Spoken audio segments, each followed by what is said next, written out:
Hello everyone, I'm George from Ireland. So here is the book, Jeremy Catto, A Portrait of a Quintessential Oxford Don.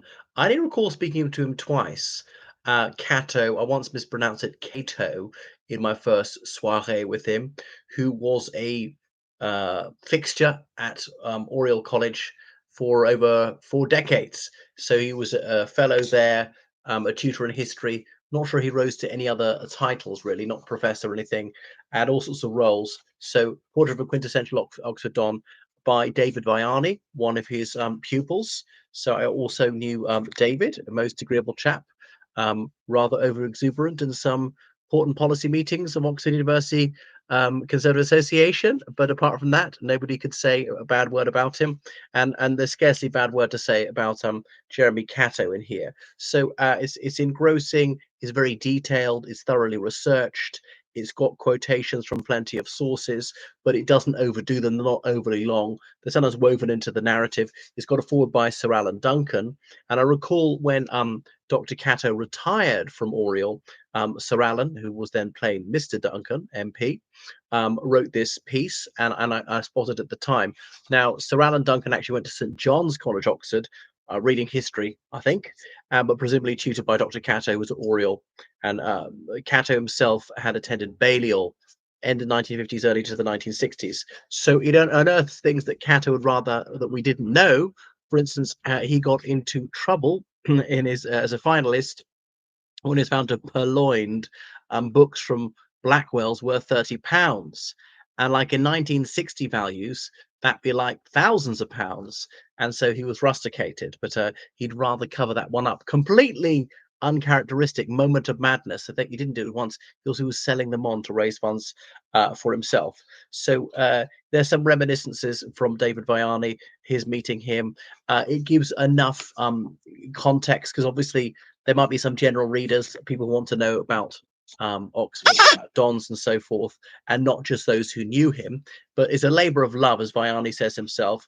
It also sheds lights on aspects of Dr. Catto's life he preferred to keep private. For instance, that he had a long-term boyfriend. Now, I mean, I could tell he was gay from a mile off when I saw him. Everybody knew that, and people jokingly said that his favourite undergraduates were Catto mites. Having said that, there was never a whisper that he ever did anything that he shouldn't have done towards any of the men and women he taught. Absolutely not. Um, but yeah, he was that sort of high camp, venerably fat um, Oxford intellectual homosexual of a type that doesn't really exist, comfy and tweedy and all the rest of it. A slight mummy's boy about him, a bit of a sort of posh version of Alan Bennett. I mean, Alan Bennett, also an Oxonian and also from Northern England, but Catto spoke received pronunciation, perhaps unusual for a Geordie. So he gives us some family background, goes through a few generations, reveals that one of his uncle, someone was ennobled, so he was a relative to a peer of the realm. So not that much about his Newcastle childhood and going to the Royal Grammar School, Newcastle, the most estimable school in Newcastle upon Tyne and so on. The family had come from North Britain a few generations earlier. I had no idea of that. And actually, Jeremy was not Jeremy Catto's Christian name; it's one of his middle names. Inch was another. Things like that. Um, so he showed scholarly promise from the first, so known for his precocity and not for his sporting prowess, and all the rest of it. Crossed the Tiber, age 17. That I hadn't known, and it fills us in a bit about what was it like to be a teenager in 1950s northeast England. About the background to the school he attended, RGS. Quite a few schools have got quite a few cities in the United Kingdom have got a Royal Grammar School, and so forth.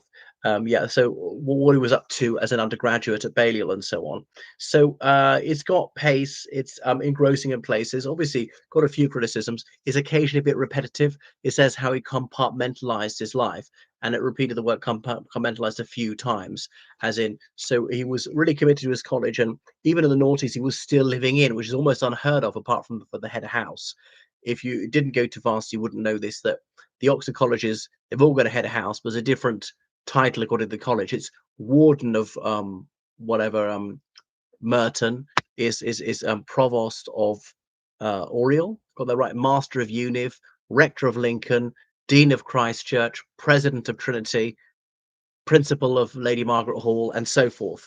Um, but apart from the head of house people didn't live in, but he still lived in, and that was an anachronism, and not a bad one. So he threw himself into college life, having 3 meals a day in the hall, being a regular attender of chapel. He attended chapel almost religiously. I say almost because, of course, he was a Roman Catholic. It was an Anglican chapel, but he was not sectarian in that regard, and so forth. About his a little bit about his time at Durham University, his relationship with his two younger sisters, and so on. His romance with an American when he was 22, and that man he stayed with all his life. But when he wanted to get away from it, he go to, is it Aden, a small place in Northamptonshire where he had his house, and he never introduced the love of his life, John Wolfe, to Oriel. So it seems his flirtation with leftist politics in his youth, and he quickly changed his mind about that one. And then him being a sort of small c and capital C conservative, but not that partisan about it. And then about some of the um, thankless tasks he engaged to actually rescue the financial situation of Oriel in the late 70s and early 80s, his opposition to the college going mixed. And this is something I have some sympathy for. I definitely want to be in a mixed college, but I recognize there's some people who don't. And they want an all boys and all girls college. And all right, we should provide that diversity for those who want an all female and an all male environment, who don't want to be heterosocial. Well, I want to be very heterosocial, and so on. And then it provides some context. Why was he so deep in the closet? You've got to remember the situation he grew up in. You know, he was 28 when homosexuality was decriminalized, and of course, it was regarded as scandalous. Well, after that, I mean, Oxford being very much the liberal end of opinion in the United Kingdom, but even then, well into the 80s, there would have been some frank homophobia. And the other thing is, he was just in some ways a private person, a certain reserve, and that there's nothing wrong with that. We don't have to let it all hang out. We don't have to overshare, and so on. So it gives the ambiance of what it was like to be about him, and his eccentricities would no longer be tolerated, like falling asleep in tutorials. Or was he just pretending to? Was that a way of testing people, unnerving them and serving them gin and whatever all through tutorials? Sherry, I'm sure it wouldn't be allowed today, even though there's only one glass and just a small amount. And how that nonplussed Americans, when there were sort of American um, students on these summer school things, his forays around Europe, his gallant rescue of a dissident from Czechoslovakia in the communist era, so forth, and the way that he was considered to be head of house in the 80s. It didn't happen, and there are people who went into bat for him. His relationship with Hugh Trevor Roper, the renowned historian who was later raised to the peerage as Lord Dacre, his didactic method, and so on. And it's got also tributes from all sorts of people. So that's it. I don't think it says where he was laid to rest. So yeah, it's a very lengthy and reputable biography.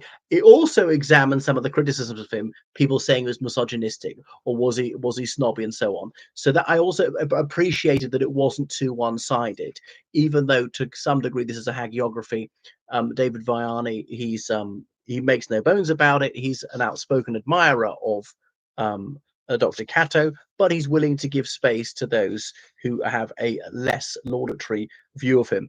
Examines his contributions to scholarship, something which now would meet with bafflement. The fact that he never published a book, just very well received essays, recognizing he was a superb essayist, but there was no things to publish for the sake, no need to publish for the sake of it.